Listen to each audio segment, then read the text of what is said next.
Arus penumpang di Pelabuhan Amahai dan Inamarina masih normal.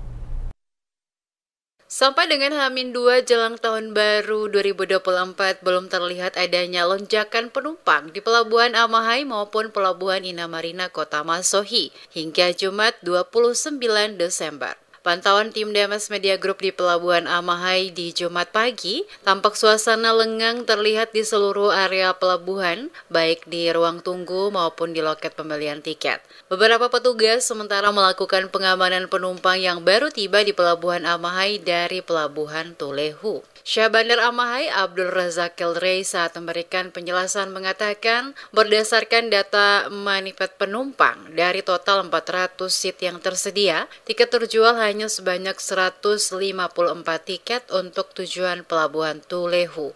Ia mengakui arus penumpang saat jelang Natal cukup banyak. Namun pasca Natal dan jelang Tahun Baru, suasana terlihat lengang dikarenakan jumlah penumpang yang melakukan keberangkatan dengan menggunakan kapal cepat di Pelabuhan Amahai menuju ke Pelabuhan Tulehu diperkirakan hanya 50% dari total tempat duduk yang tersedia. Pihaknya juga membuka posko Nataru di lokasi pelabuhan guna memastikan arus mudik penumpang dapat berjalan dengan aman dan lancar, sekaligus menjaga kondisi keamanan dengan melibatkan petugas Syah Bandar, polisi, TNI, dan berbagai unsur lainnya. Kilrey juga mengucapkan terima kasih kepada seluruh pengguna jasa penyeberangan hingga kru kapal yang melayani rute Pelabuhan Amahai Tulehu. Juga kapal perintis karena selama musim mudik Natal hingga menjelang Tahun Baru, pelayaran tetap berjalan aman dan lancar. Hal yang sama juga terlihat di Pelabuhan Inamarina Kota Masohi, di mana kapal feri yang melakukan pelayaran untuk beberapa tempat terlihat penumpang yang naik tidak terlalu banyak.